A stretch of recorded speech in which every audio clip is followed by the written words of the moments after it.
ঘর মানে খুলতে কইছি খুলি না, কইছে পুলিশ হলো খুলি না খুলে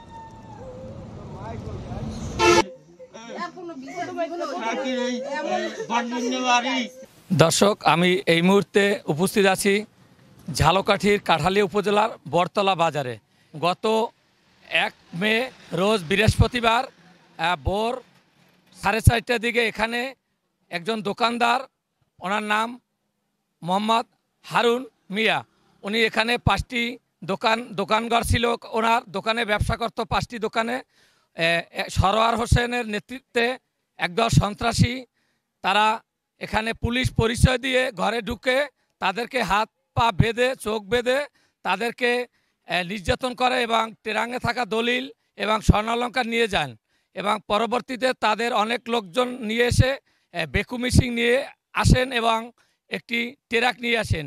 ট্রাক এবং বেকু নিয়ে এসে তারা তাদের এই 5টি দোকানঘর সম্পূর্ণ ভেঙে গুড়িয়ে ফেলেন এবং দোকানঘরের মালামাল বিভিন্ন জায়গায় এলোপাতারিভাবে ফেলে দেন এবং প্রয়োজনীয় মালামাল, গুরুত্বপূর্ণ মালামাল এবং আসবাবপত্র তারা ট্রাকে করে নিয়ে যান।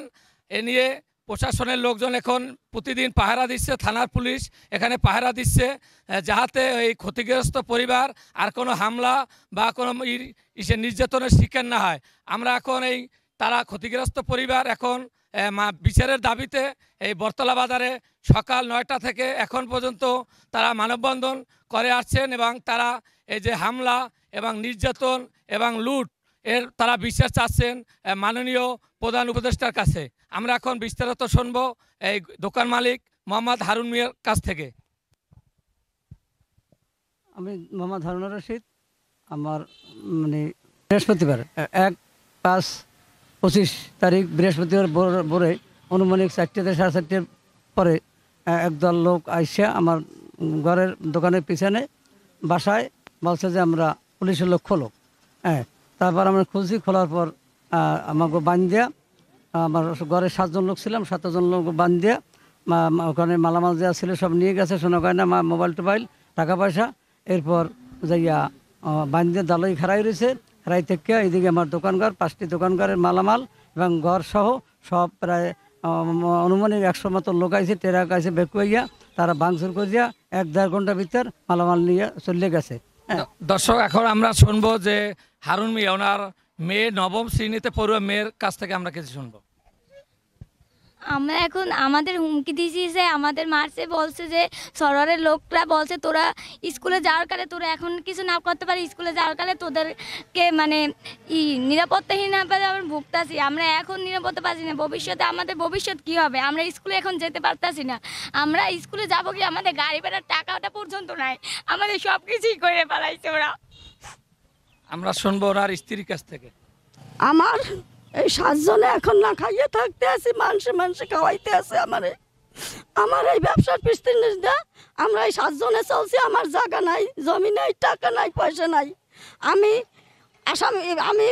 সরকারের লোকজনের কাছে বলছি আমার 100টা টাকা দিয়ে যা, 200 চাউলের দাম আমি আজকে কে খাবো? সেই 100টা টাকাও আমার দিয়ে যায় না, সব লুট করে লয়ে গেছে। এখন আমার এই দোকানপাট সব ভাঙ্গে লয়ে গেছে, মালামাল ভাঙ্গে লয়ে গেছে। আমি আর এই সন্তান লয়ে না খাই আছি। আমি এই খাওয়ানের এই দোকান, এখানে দোকান উঠার আমি এই টাকা চাই, আপনি আমার কিছু ভিক্ষা দেন। আমার আল্লাহ ছাড়া কেউ নাই, আর আমি ছাড়া কেউ নাই। আমি তো কিছু পয়সা চাই আপনার কাছে, আমি ভিক্ষুক, আকাশের নিচে আমি বাবা। আমি এইখানে আমি ঘরে রয়েছি, আমার স্বামী পানি খাইয়ে করছে।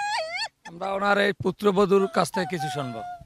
তারা ভোর আনুমানিক 4:30টার দিকে প্রশাসনের পরিচয় দিয়ে দরজা খুলতে বলে। খোলার আগেই দরজা লাথি মেরে ভেঙে ঘরের ভিতরে ঢোকে। নগদ অর্থ, 8 ভরির মতো সোনা, 5টা মোবাইল, এগুলো সব নিয়ে যায় এবং আমাদের সবাইকে মারধর করে এবং আমাদের নন্দের উপরে নির্যাতন করার চেষ্টা করে। আমাদেরকে সবাইকে মারছে এবং আমরা তার দৃষ্টান্তমূলক শাস্তি চাই। যে নেতৃত্ব দিয়েছে সরোয়ার হোসেন, তার আমরা বিচার চাই। দর্শক, আমরা ওই যে মোহাম্মদ হারুনুর রশিদ ক্ষতিগ্রস্ত, ওনার 9ম শ্রেণীতে পড়ুয়া আরেকটি মেয়ে আছে, তার কাছ থেকে শুনবো। তারপরে হারুন মিয়ার ছেলের কাছ থেকে কিছু শুনবো।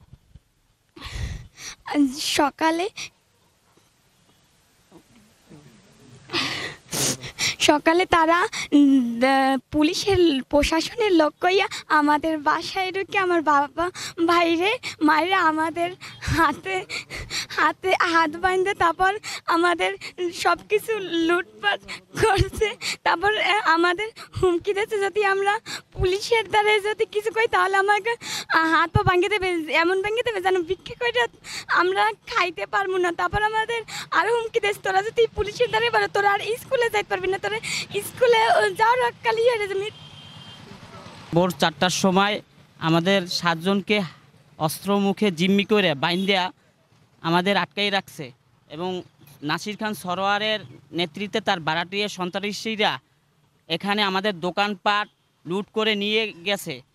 আমি এর বিচার চাই। প্রথমত থানা থেকে আমাদের কোনো প্রোটোকল দেওয়া হয় না। আমি মাননীয় সার্কেল এসপিকে ধন্যবাদ জানাচ্ছি, সে এখানে আসার পর আমাদেরকে পুলিশ প্রোটোকল দিতে আছে, কিন্তু এই প্রোটোকল কতদিন থাকবে আমরা জানি না। আমরা যে কোনো মুহূর্তে এখানে গুম হয়ে যেতে পারি, যে কোনো মুহূর্তে তারা আমাদেরকে মেরে ফেলতে পারে, এই সরোয়ার আমাদেরকে মেরে ফেলতে পারে। আমরা জীবন সংকটের মধ্যে আছি, আমরা এর সরোয়ারের বিচার চাই এবং আমাদের এই দোকানপাট যাতে পুনঃস্থাপন করে দেওয়া হোক এটা আমরা চাই। আমরা খোলা আসমানের নিচে এখন আসি, আমরা না খাইয়ে আসি।